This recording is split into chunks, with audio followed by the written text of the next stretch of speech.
김형국 목사님이 쓴 만남은 멈추지 않는다. 이제 부제로 예수를 만나도 변하지 않는다는 이에게, 이런 제목을 달고 책을 썼어요. 그분의 책의 서문에 보면 이런 내용이 있습니다. 그가 어느 날 이제 자전거를 타고 가다 보니까 고양이가 죽어가고 있습니다. 그냥 놔두면 죽을 것 같아요. 그래서 이분이 가다가 멈추고 그 죽어가는 고양이 새끼를 가지고 집에 왔습니다. 처음에는 정말 어떻게 할까 막 고민도 했었는데, 또 가족들이 아니 길고양이를 데리고 오면 어떻게 하냐고 또 난리가 났습니다. 그러나 시간이 가면서 이 가족들이 고양이에 대해서, 고양이가 서로 가까워지게 되면서 이 집안 분위기가 많이 바뀌게 되었다는 것이죠. 그래서 이제 그분이 하는 말이, 고양이 한 마리가 집에 들어와도 삶이 이렇게 변합니다. 그런데 인류 역사에 가장 큰 영향을 미쳤고 수많은 영혼을 살리신 예수님이, 내가 예수님을 내 안에 들어왔고 그분을 믿는다고 하는데 왜 변화가 없습니까? 이제 그런 얘기를 하는 거죠. 사랑하는 성도 여러분, 여러분들은 예수님을 믿고 그래서 여러분의 가정이 좀 많이 변화가 있으신가요? 네, 아멘이 적은 거 보니까 아직은 아닌가 보네요. 다시 한번 또 물어봅시다. 진짜로 솔직히 얘기해서 예수 믿고 나니까 좀 변화가 있습니까, 가정에? 네, 변화가 있어야 당연하죠. 네. 그래서 그분이 이제 그런 질문을 하면서, 교회는 세 부류가 있다. 이분 목사님이니까 이제 너무 잘 아실 거 아니에요. 첫째 부류의 교인. 교회는 다니는데 꾸준히 교회 출석도 잘하고 그렇지만 예배 재미가 없는 그런 사람이 있다는 거죠. 두 번째 사람, 예수님을 만났다고 말합니다. 그들은 예수님을 믿는다고 생각하고 신앙 고백도 잘하고 성경 지식도 있고, 그러나 인격이나 삶에는 변화가 없는 사람들이 있다는 거죠. 이게 두 번째 사람입니다. 세 번째, 예수님을 믿어 변한 사람인데요. 예수님을 만나지 않았다면 내 인생이 어떻게 되었을까? 늘 이 얘기를 하면서 너무 감사하고 구원에 감사해서 더 최선을 다하려고 하는 그런 삶을 살아가는 사람. 그래서 이런 분들은 신앙생활을 하면 할수록 예배에 대한 감사와 기쁨도 또 예배의 아름다움을 발견하며 나가는 사람이라. 이렇게 세 부류가 있다는 거죠. 왜 이렇게 차이가 날까? 같이 예배를 드리고 예수 믿는다고 하는데 왜 이렇게 사람들이 차이가 날까? 그분은 이런 얘기합니다. 그 이유는 자신을 바르게 거울에 비춰보느냐 그렇지 못하느냐의 차이다. 우리가 거울에 자기를 비춰보면 자기의 어떤 죄나 부족함이 다 드러나게 될 텐데, 우리는 자기의 거울을, 사람들을 자기의 거울로 삼다는 거예요. 자기의 거울을 사람으로 삼다는 얘기죠. 어떤 사람이 자기의 기준이 된다는 거예요. 그래서 그 사람과 비교해보고 그 사람 보고 그 사람보다 내가 믿음이 좋으면 나는 괜찮아. 이 정도는 충분해. 그러니까 변화될 이유도 없고 변화할 이유도 없을 뿐만 아니라 변화도 안 된다는 거죠. 그러면서 그분은 자신을 바르게 볼 수 있게 하는 예수님이 필요하다. 우리의 거울, 우리의 영원한 거울은 예수 그리스도밖에 없습니다. 그래야 내가 그분을 따라가고 닮아가는 것이지, 사람을 나의 어떤 기준으로, 사람을 나의 거울로 삼게 되면 그 사람과도 비교해서, 그러면 늘 우리는 사람이 그렇잖아요. 나보다 믿음이 좋은 사람 보기보다는 좀 믿음이 떨어지는 사람 보기를 원하죠. 늘 그 사람 비교해가지고 내가 저 사람보다 나으니까 괜찮다는 그런 신앙생활을 살아가게 되면 우리는 그리스도의 장성한 분량에 이르기 어렵고요. 정말 그리스도의 향기를 뿜어내는 그런 멋있는 신앙인으로 살기는 더욱더 어렵다. 그분은 그런 얘기를 하고 있는 것 같습니다. 오늘 우리가 읽은 본문은 빌립, 나다나엘, 예수님 등장인물입니다. 너무 잘 알죠? 예. 오늘 본문을 한마디로 말하면 예수님을 메시아로 고백하는 사람들의 이야기입니다. 예수님을 메시아로 고백하는 사람들. 네, 예수님께서 베다니로 가시다가 빌립이라는 사람을 만나죠. 이 빌립은 말을 사랑한다. 타고 다니는 말이 있잖아요. 네, 그 말을 사랑하는 사람이란 뜻입니다. 예수님은 그를 만난 다음에 그에게 너는 나를 따르라 할 때 그냥 빌립은 아무 생각 없이 따라갔어요. 아니, 아무 생각이 없다 보니 예수님의 그 말씀에 완전히 억압이 된 거죠. 눌린 거죠. 압도된 거죠. 그래서 그는 이 예수님이 누군지를 아는 거예요. 그 말씀을 듣는 순간에 그는 예수님이 정말 메시아라는 것을 그가 느껴졌던 것이고 또 그런 마음이 들었던 것이죠. 그는 베세다 출신입니다. 베드로와 안드레도 베세다 출신이고요. 베세다라고 하는 말은 고기잡이의 집이다, 이런 뜻도 갖고 있어요. 그래서 그는 그들과 친했고, 특히 또 베세다 지역에서는 예수님이 오병이어의 기적을 행한 것도 이 베세다입니다. 그런가 또 맹인이 눈을 뜨게 해준 것도 이 베세다 지역입니다. 그러니까 상당히 기적이 많이 이루어졌던 곳이기도 한 것이죠. 빌립은 자기 친구 나다나엘이 있었어요. 그래서 자기 친구에게 이 복음을 전하러 가죠. 우리는 성경학자도 말하지만 오늘 본문에도 모세 율법과 선지자가 말한 그 정말 선지자, 내가 그 사람을 만났다, 이렇게 지금 빌립이 말하잖아요. 그러니까 빌립이나 또는 나다나엘은 굉장히 친한 친구이면서 성경을 상당히 연구하는 사람, 율법과 또 예언서를 상당히 나름대로 들고 다니면서 연구하고 그 다음에 관심을 갖고 있었던 거죠. 도대체 이 메시아가 언제 올 건가? 분명히 성경에 기록되어 있었는데 언젠가는 오실 텐데 하면서 그들은 고민하며 또 기다리고 있던 그런 사람이라 생각이 되어집니다. 또 실제로 유대인들은 이 메시아에 대한 그 관심이 대단하거든요. 오늘날도 마찬가지지만 그들은 메시아를 기다리며 세월을 낚고 있는 것입니다. 그분이 와야 우리가 해방도 되고 세계적인 민족이 되고 정말 하나님이 주시는 그 은혜와 복을 충분히 받아 누릴 수 있는 그 메시아이기 때문에 그들은 누구나 메시아를 기다리고 있었어요. 그런 상태에서 빌립이 먼저 예수님의 부르심으로 그가 예수님을 만나게 돼서 자기 친구, 같이 연구하고 막 그렇게 기다리고 있는 친구, 얼마나 빌립이 흥분했을까요? 그런 흥분해서 자기 친구 나다나엘을 찾아가게 되죠. 야 친구야, 내가 나사렛 예수, 나사렛에서 나온 그 예수라는 사람이 메시아를 내가 오늘 만나고 왔으니 같이 가자, 이렇게 해서. 그러니까 나다나엘이 분명히 성경을 봤는데 나사렛에서 나온다는 얘기는 없고 베들레헴에서 예수님이 나온다는 얘기는 들었으니 이 정말 빌립 자기 친구가 아무리 친하고 뭐해도 나사렛이라고 말하니 그가 실망할 수밖에 없는 거죠. 베들레헴이라고 했으면 얼마나 좋을까요? 그가 좀 더 예수님을 알았더라면 베들레헴에서 태어난 예수님이라 말할 수 있었을 텐데 지금은 이제 나사렛에서 계시니까 그는 그것만 얘기했겠죠. 그래서 이 나다나엘이 그 얘기를 듣고 야 나사렛 그 고향 같지도 않은 마을 같지도 않은 그런 사람들이 알아주지도 않은 조망만한 마을에서 무슨 선한 일이 나오겠냐. 그 말은 거기에서 무슨 메시아가 나온다는 거예요. 너 정신 좀 차려라, 이런 얘기를 한 거죠. 그 당시에 이 나사렛은 갈릴리에 속해 있거든요. 갈릴리 사람도 우리 성경에 많이 나오지만 아주 무식하기로 소문난 지역입니다. 교양이 없고요. 또 그런가 하면 이방인들과 교역을 많이 하다, 우쪽이니까 이방인들 교역을 많이 하다 보니까 아주 유대인들 싫어합니다. 왜냐하면 이방인들은 사람으로 취급도 안 하는 유대인인데 그들 이방인으로 거래하면서 그들과 친하고 거래하고 하니까 아주 이 갈릴리 사람들은 아주 조롱거리고 멸시의 대상이었어요. 그런가 하면 또 이 나사렛은 아까도 했지만 보잘것 없는 마을, 그 사람이 관심도 없고요.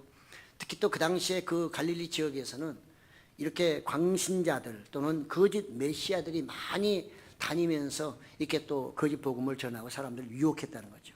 그러니까 이 갈릴리에 대한 이런 인식이 별로 안 좋은 그때 나사렛이라고 하는 갈릴리 한 지역에서 뭐 메시아가 왔다고 하니까 나다나엘 입장에서는 말도 안 되는 소리 이렇게 얘기를 하고 그는 아주 이 빌립에 대해서 바보같이 이렇게 얘기를 했던 거죠. 빌립은 여기에서 끝이지 않습니다. 그는 사랑하는 자기 친구이기 때문에 그리고 자기가 분명히 만난 것이기 때문에 그에게 계속 설득을 하죠. 아니다. 한번 가봐. 와서 봐. 하면서 계속 설득해서 결국은 나다나엘이 친구의 권유로 결국은 예수님을 만나러 가게 되는 거죠. 나다나엘이라고 하는 것은 하나님의 선물이라는 뜻입니다. 그 이름이. 그러니까 이미 하나님께 예수님께서는 그에게 그 이름대로 정말 구원의 선물을 준비하고 계셨던 거죠.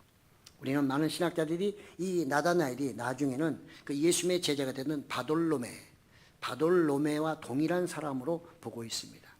그렇다면 그런 예수님의 제자로서 이제 앞으로 나갈 길을 간다, 이렇게 볼 수가 있는 것이죠.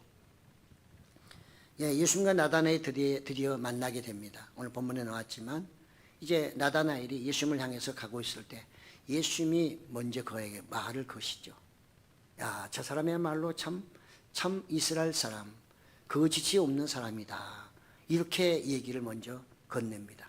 그 나다나엘이 그 얘기를 듣고서 깜짝 놀랐죠. 아니, 저 사람이 내가 처음 보는 사람인데 어떻게 나를 이렇게 잘 알지? 하면서 예수님에 대한 어떤 그 신적인 통찰력에 아마 나다나엘은 깜짝 놀랐을 것입니다. 그래서 나다나엘이 물어보잖아요. 아니, 내가 당신과 처음 만나는데 어떻게 당신이 나를 안다고 얘기하고 나를 그렇게 평가합니까? 이렇게 얘기를 하잖아요. 그게 예수님이 또 답하시죠.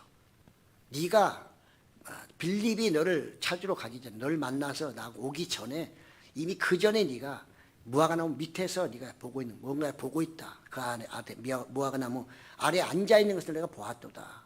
그러니까는 이 나다나엘은 거기서 완전히 정말 꼬리를 내리고 말죠. 이 사람이 대충 맞추는 게 아니고 그 정도까지를 다 보고 있다면 보통 사람은 아니다는 걸 알겠죠. 그래서 그 당시는 다 이 정도라면 다 신적인 존재로 아마 인정을 했던 것 같습니다. 그리고 성령이 또 그에게 함께하고 하나님의 은혜가 함께하니까 그의 눈을 열어주다 보니까 그는 바짝 엎드려서 뭐라고 말합니까? 납비여, 당신은 하나님의 아들이시오, 이스라엘의 임금입니다. 이렇게 그가 신앙 고백을 하게 되죠. 예수님을 만나고 난 다음에 그는 예수님이 누구신 줄을 알게 되었고, 그래서 그가 예수님에 대한 신앙 고백을 하는 것을 우리는 오늘 볼 수가 있는 것입니다. 하나님의 아들 이스라엘 임금, 아직은 그가 신앙의 어떤 초보 단계이기 때문에 그래서 예수님은 그저 이스라엘 임금으로만, 그들의 메시아로만 생각하지 세계 모든 인류를 구원하실 예수님으로까지는 보지 못하는 나다나엘의 모습을 볼 수가 있습니다. 우리는 요한복음 1장 41절에서도요 안드레가 또 고백하죠. 예수님을 메시아로 고백하기도 하고요. 우리가 마태복음 16장 16절에서도 베드로가 고백하죠. 주는 그리스도시요 살아계신 하나님의 아들입니다. 이렇게 고백하는데 오늘 또 나다나엘도 저는 하나님의 아들이시고 이스라엘의 임금입니다. 이렇게 고백하는 모든 것은 바로 예수님이 어떤 분인가 하는 것을 분명하게 드러내고 있음을 알 수가 있습니다. 예수님은 여기서 그치지 않습니다. 그거에 깜짝 놀란 나다나엘을 향하여 예수는 또 한마디 더 건너시죠. 네가 이것 때문에 놀라느냐? 아니야, 앞으로 더 크게 더 놀랄 일이 많을 거야. 그러면서 예수님은 이 창세기의 말씀을 인용하시죠. 오늘 요한복음 1장 51절에 보면 진실로 진실로 너희에게 이르노니 하늘이 열리고 하나님의 사자들이 인자 위에 오르락내리락 하는 것을 보리라, 이렇게 말씀하셨거든요. 그래서 지금 이 진실로 진실로라 하는 말은 그건 반드시 이루어진다는, 이건 틀림없이 이루어진다는 예수님의 강조점이고요.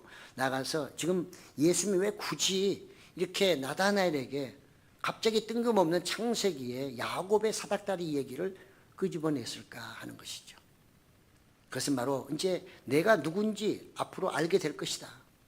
그동안에 죄로 말미암아 하나님과 인간의 그 담이 생겼는데 이제는 내가 사닥다리가 되어서 사람과 하나님 관계를 연결해서 아래에서 위로, 땅에서 하늘로 올라가는 그런 사람들이 많게 될 것이라고 하는 것을 예수님이 지금 말씀하고 있는 것입니다. 우리는 실제로 그 예수님의 그 사역 이후에 스데반이 복음을 전하다가 돌에 맞아 죽을 때 지금 하늘문이 열림으로 인해서 예수님이 하나님의 우편에 계신 것을 그가 고백하고 있잖아요. 그 스데반의 고백이죠. 뭐 고백이라고도 볼 수 있고 그가 본 것을 그대로 사람들에게 지금 알려주고 있는 것이죠. 이렇게 해서 우리는 그 예수님의 이 말씀이 스데반을 통해서도 예정되었다고 볼 수가 있는데요. 어쨌든 이 야곱의 꿈은 예수님의 중보를 통해서 앞으로 죽음과 또 부활을 통해서 그 길이 열려서 이제는 땅에서 하늘 올라가는 길이 열리고 너희가 그것을 통해 하나님 나라에 들어가게 될 것이다. 그 너는 거기에 쓰임받는 한 사람이 될 것이다.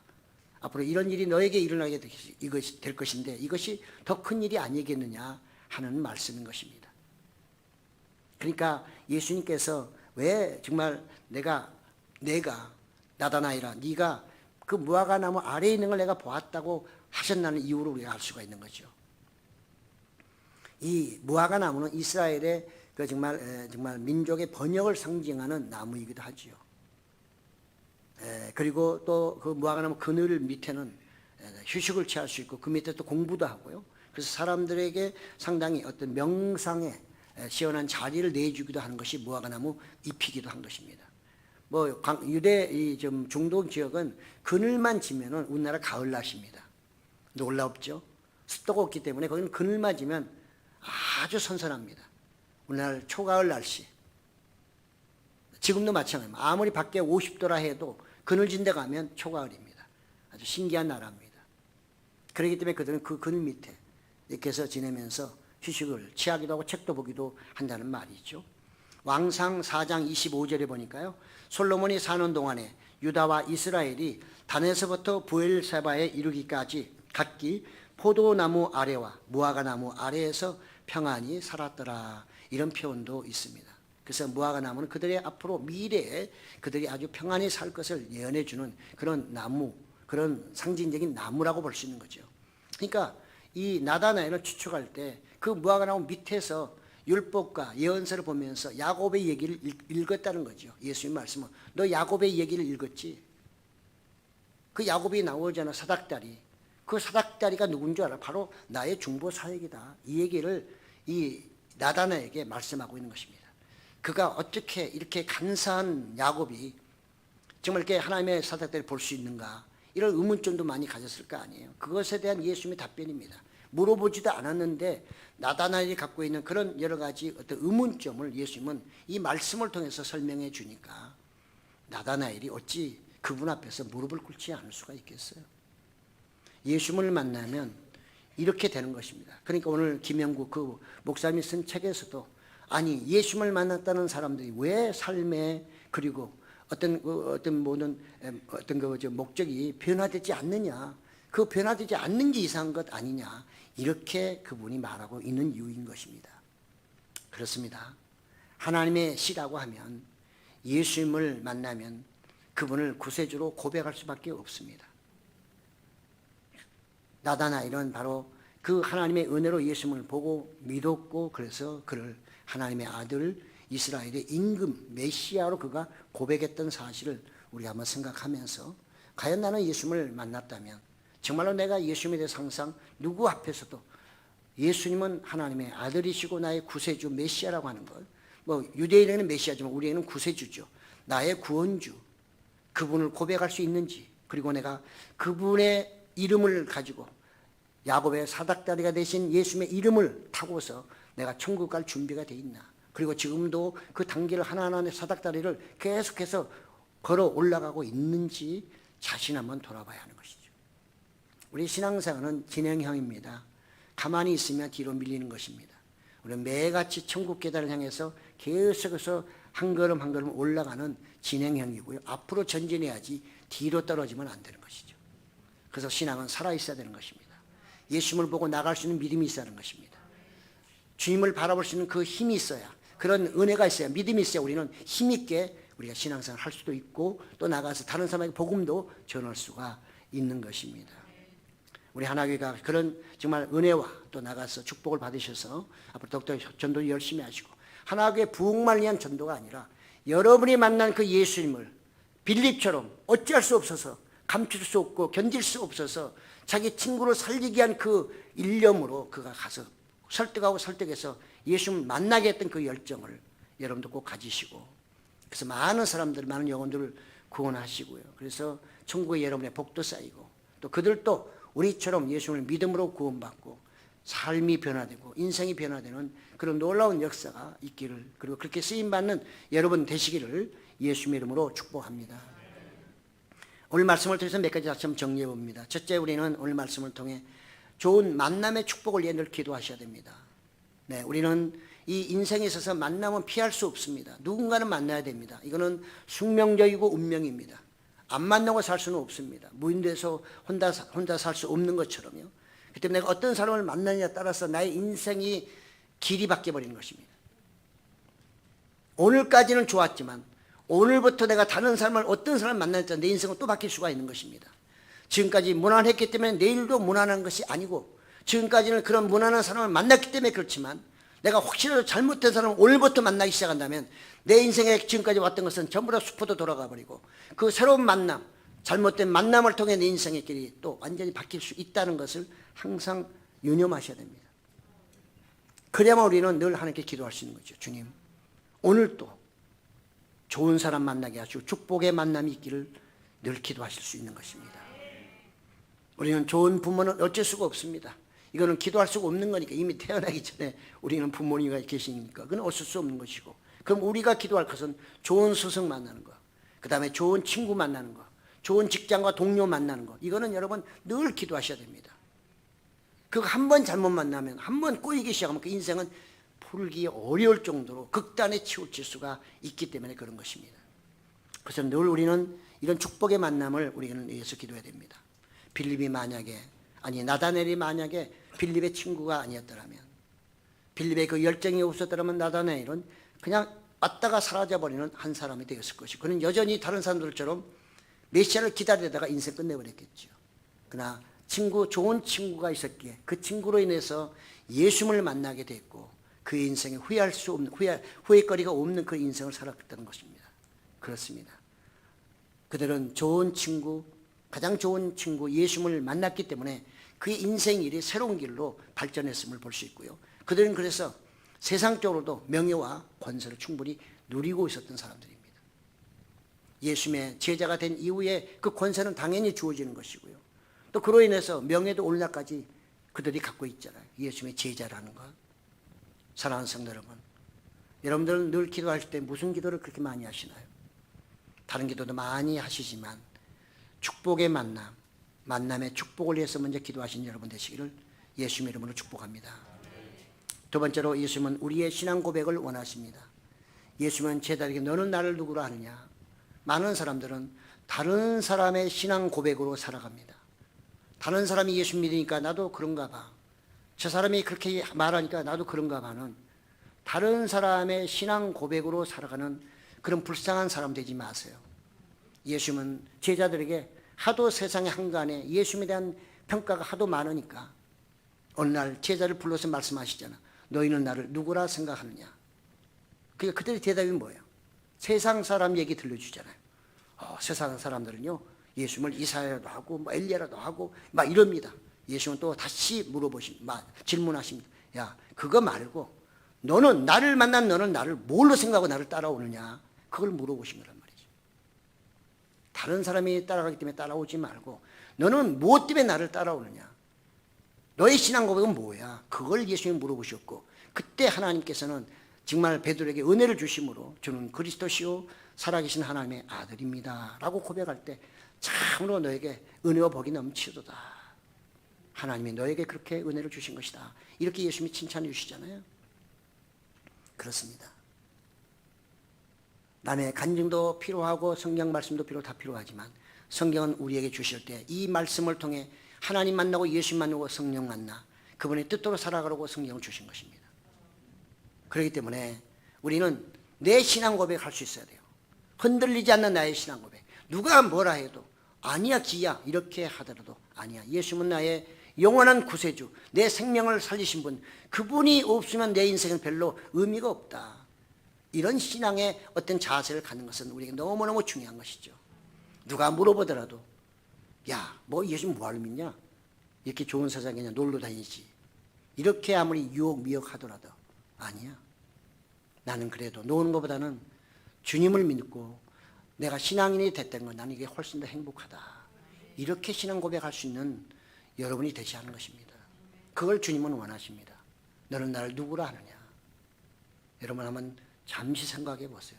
내가 진실로 주님 앞에서 주님에 대한 고백을 하고 있는지, 그냥 가르쳐준 주기도문, 가르쳐준 사도신경, 그냥 늘 목회자가 담임 목사가 그저 설교할 때 예수님은 하나님의 아들입니다. 또 빌립이 하나님의 아들 이렇게 하니까 누가 물어보면 하나님의 아들이요. 아무 생각 없이 영혼도 없이 그렇게 대답하지는 않는지, 그것이 아니라 내 마음 중심에서 정말 간절한 마음과 감사하는 마음과 모든 걸 묶어서 주님은 나의 구세주이십니다. 나의 영원한 정말 생명이십니다. 이런 신앙 고백을 할 수 있어야 된다는 거죠. 예수님은 그런 신앙 고백을 원하시는 것입니다. 그러니까 의심 많은 도마에게 부활하신 예수님 만났다고 친구들이 얘기할 때 도마는 안 믿는다고 하잖아요. 예수님이 그 창자국 그대로 상처받은 그 몸 그대로 다시 도마에게 오셔가지고 야, 나를 만져보고 믿어라. 안 만져보고 믿음으로 듣고 믿으면 더 좋겠지만 넌 그거 안 되니 그래도 나를 만져보고 믿는 거래 그거라도 낫지 않겠냐 해서 예수님이 만져보고 믿으라 하니까 도마가 그래서 뭐라고 해요? 그때 엎드려서 하는 말이 주는 나의 주님이시요 나의 하나님이십니다. 의심 많은 도마도 예수님을 그렇게 시인하잖아요. 고백하잖아요. 우리의 신앙 고백은 매우 중요합니다. 이걸 여러분이 신앙생활하면서 예수님, 하나님, 성령에 대한 신앙 고백을 분명하게 할 수 없다면 여러분의 신앙은 늘 흔들리는 갈대와 같은 것입니다. 그러면 여러분의 신앙의 거울은 예수님이 아니고 성경 말씀도 아니고 성령님도 아니고 하나님도 아니고 누구냐? 날마다 옆에 있는 사람입니다. 그 사람이 이 말하면 거기 쫓아가고 저 사람이 이 말하면 거기 쫓아가고 늘 왔다 갔다 하는 신앙인. 그러니까 믿음이 성장할 수 없는 거죠. 장성한 믿음으로 성장할 수 없는 이유 중에 하나인 것입니다. 그래서 우리는 누구 앞에서든 간에 하나님 앞에서나 사람들 앞에서 주는 나의 정말 그리스도 또 나가서 나의 구세주라고 고백할 수 있는 우리가 되어야 할 줄로 믿습니다. 세 번째로 전도는 축복을 전해주는 것입니다. 빌립은 혼자만 복받기 원하지 않았어요. 자기가 율법과 또 예언서를 나다니고 함께 같이 보면서 연구했던 그가 나는 예수 만났으니까 됐어. 아유, 쟤야 만나든 말든 지가 알아서 하지 라고 하지 않았다는 것이죠. 진정한 친구라면 그런 자기가 만난 예수님을 자기 친구 나다나엘에 찾아가서 그가 아니라고 거부해도 부정해도 한 번에 끝나지 않고 끈질기게 야, 한번 가서 만나봐. 그러지 말고 내가 만나보니까 맞더라니까 하면서 그를 끈질기게 그를 설득해서 그를 데리고 가는 이 빌립의 전도하는 모습을 우리가 다시 한번 기억할 수 있어야 되겠고요. 또 그 말에 결국은 따라갔고 그래서 그는 은혜를 복을 받게 됐습니다. 그래서 우리는 정말 축복을 정말 받은 사람들입니다. 그래서 우리가 전도란 건 축복이거든요. 하나님의 그 구원을 받은 사람이죠. 그러니까 우리가 다른 사람에 전도하는 것은 복을 나눠준다고 생각하세요. 복을. 그 복은 여러분이 나눠줘도 떨어지지 않아요. 복이 떨어진 게 아니라 여러분이 복을 누구에게 나눠주면 그 복은 계속해서 채워집니다. 주면 줄수록 더 많아지는 복입니다. 그렇기 때문에 전도는 너무나도 우리에게 정말 중요한 거고 소중한 것이고 내 복을 쌓고 또 그 내가 복을 받는 하나의 방법이 있죠. 그러니까 교회를 채우려고 전도하지 마시고요. 한 영혼을 위해서 전도하세요. 우리 교회 안 나와도 관계없어요. 네. 나는 하나교회가 싫다 그러면 나오지 말라고 그럴 거예요. 다른 교회 나가면 돼요. 뭐 우리 교회만 교회인가요? 중요한 것은 그 영혼이 구원받아야 되는 거거든요. 이왕이면 우리 교회 나오면 좋지만 싫다는데 굳이 더 좋은 교회 가도 관계없어요. 그러나 중요한 것은 그 영혼이 예수님을 만남으로 구원을 받아야 된다는 거죠. 예수님을 만나야 된다는 사실입니다. 예, 그렇습니다. 빌립은 그래서 이 복을 전하는 사람이었어요. 천국에 가면 가장 큰 복을 받는 사람, 월경을 받는 사람이 바로 전도를 제일 많이 한 사람인 거 다 알잖아요. 그럼에도 불구하고 평생 동안에 전도 한 번 안 하면 어떻게 하겠어요? 주님 앞에서 얼마나 부끄러울까요? 다른 사람은 다 상 타고 있는데 나만 그러면 얼마나 부끄러울까? 천국은 천국인데 한번 생각을 해보신다면 그래도 관계전도나 모든 걸 통해서 기회가 단다면 빌립의 그런 마음을 가지고 복을, 축복을 전해주는 여러분 되시기를 예수님의 이름으로 축복합니다. 마지막으로 예수님을 만난 모든 사람들은 천국이 보장되는 것입니다. 우리는 많은 사람들이 얘기합니다. 그렇게 예수님 뭐해? 그 예수님은 뭐 하늘에서 뭐 떨어지냐? 뭐 땅에서 뭐가 나오냐? 그런 얘기합니다. 무슨 얘기하는 거예요 지금? 아니 예수님을 믿으면 땅에서도 아무것도 나오지도 않고 천국에서 떨어진 것도 없다고요? 그럼 누가 믿겠어요? 예수님을 제대로 만나면 하늘에서 뚝뚝 떨어지고요. 땅에서도 막 생겨요. 제대로 못 만나서 그렇지 예수님 제대로 만나보세요. 일단은 여러분 갖고 다니는 그 무거운 짐들, 염려, 근심, 걱정 그게 다 세상 것이잖아요. 잘 살든 못 살든 모든 사람은 염려, 근심, 걱정 때문에 잠 못 자요. 가진 사람은 가져서 못 살고 없는 사람은 없어서 못 살아요. 없어서 고민하고 근심하고 걱정해요. 예수님을 제대로 만나면 이거 한순간에 다 정리돼 버립니다. 저는 그걸 경험했기 때문에 여러분에게 자신 있게 말씀할 수 있어요. 예수님을 제대로 만난 사람은 그런 염려, 근심이 완전히 그분이 가져가 버리는 거예요. 뭐 내가 맡기려고 하는 게 아니라 그분을 만나서 그분이 내 안에 들어오는 순간에 그분이 내 모든 짐을 대신 지고 가신다니까요. 그래서 마태복음 11장 28절에 수고하고 무거운 짐진 자들 다 내게 오라. 내가 너희를 쉬게 하리라. 그 말씀이 100% 맞는 말씀이에요. 우리는 이런 말씀들을 믿기는 듣기는 하는데 잘 믿지는 못하는 거죠. 내 삶에 적용하지 않는 거죠. 그러니까 교회는 다녀도 만나지 못한 사람처럼 신앙생활을 어설프게 하고 있기 때문에 그 김영국 그 목사님이 그런 책을 썼다는 거 아니겠어요? 우리가 예수 믿는 것은 그냥 대충 시간 뭐 저거 하기 위해서 뭐 미안하니까 교회 나온 그것이 아닙니다. 이것은 천국에 대한 보장입니다. 내가 천국 가는 길인 것입니다. 그래서 우리의 신앙의 공동체는 사교 모임도 아니고요. 또 나가서 어떤 선한 단체도 아닌 것입니다. 자꾸 교회를 착각하지 마세요. 교회가 선한 일을 많이 해야 된다. 그러면 천국 가는 겁니까? 아니요. 우리는 이미 천국 가기로 예정된 사람이기 때문에 그런 하나님의 그리스도의 공동체로 모여서 하는 게 뭐냐면 선한 일을 하는 것이죠. 선한 일 하기 위해서 모인 게 아니란 말이죠. 그리스도의 이름으로 모인 곳이 교회고 그래서 선한 일을 하는 것이지 선한 일을 하기 때문에 교회가 되는 건 절대 아닙니다. 착각하지 마세요. 그런 세상 사람의 관점이지 하나님의 관점이 아니에요. 예수님의 제자들이 다 이렇게 똑똑하고 잘났고 죄 없는 사람이고 경건하게 늘 기도만 하면 살았던 사람입니까? 아니잖아요. 그 사람들 다 사용해서 어떻게 했어요? 거룩한 사람으로, 능력의 사람으로, 유명한 사람으로 주님의 이름으로 다 만들어 주셨잖아요. 우리도 그렇게 되는 거란 말이죠. 그렇습니다. 우리는 예수님의 이름 때문에 모여 정말 천국으로 가는 순례자의 모임입니다. 우리는 순례자의 모임이고 영생을 바라보는 공동체이고 하나님의 은혜를 고백하며 나가는 그리스도의 군사들입니다. 참된 그리스도인들은 예수님의 증인들로 나아가 거듭난 사람들로 그리고 축복받은 사람으로 매일매일 살아가야 하는 것입니다. 예수 믿는 것은 그냥 시간 때우기 한 것도 아니고요. 미안해서 오는 것도 아니고 그냥 형식적으로 나와서는 더욱더 안 되는 것입니다. 결코 우리의 신앙생활은 헛된 일이 아닌 것입니다. 내가 어차피 예수 믿으면 여러분 절실하게 믿어보세요. 일부에도 얘기했지만 혹시라도 천국에 대한 관심이 없다. 천국에 대한 소망도 없고 천국을 본 적도 없다 그러면 다른 거 다 내려놓으시고요. 다른 기도하지 마세요. 그냥 천국 보여달라고 기도하세요. 그거 그냥 한 며칠만 한번 기도해 보세요. 열정적으로 진심으로 내가 정말로 주님을 만나고 싶다. 주님에 계신 그 천국이 어떤 것인지 나한테 보여주세요. 그거 한번 보시고 그 예수님을 제대로 만나게 되면 나머지들은 다 이제 다 따라오게 돼 있어요. 고구마 딱 당기면 어때요? 줄기줄기 전부 다 올라오잖아요. 가장 우리에게 중요한 것은 천국관입니다. 오늘날 왜 교인들이 이렇게 믿음에서 식어지고 왜 교회가 점점 전도도 안 하고 왜 이렇게 모든 것이 다 식어지고 있나? 그것은 천국관이 무너지고 있기 때문에 그런 것입니다. 이 땅이 천국보다 좋다고 생각하기 때문에 그런 것입니다. 아무리 좋아도 이 땅은 천국보다 좋을 수 없고요.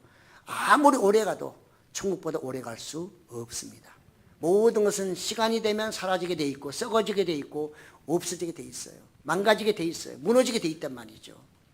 우리는 잠시 나그네로 살아가는 이 세상을 보면서 이렇게 좋은 사람도 많이 있는데 우리가 가야 할 천국이 얼마나 좋은가 그걸 보라고.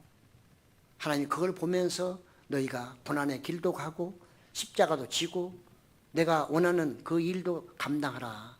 그러면 너희가 이후에 그곳에서 나와 함께 영원히 정말 누리리라. 이 말씀을 주신 것이고 그래서 우리에게 성경이 있고 예수님이 이 땅에 오신 것이고 성령이 우리를 이끌고 계신 것입니다. 그렇습니다. 예수님을 만난 사람들은 천국이 보장된다는 것 그냥 이것은 머리만 있으면 안 되고요. 그것이 나의 신앙 고백이 돼야 될 줄로 믿습니다. 그래야만 우리는 우리의 신앙생활에 힘이 있고 능력이 있고요. 또 열심히 세상도 살아갈 수가 있는 것입니다. 늘 이기는 자로 살아갈 수 있는 것입니다. 그런 여러분 되시기를 예수님의 이름으로 축복합니다. 아멘.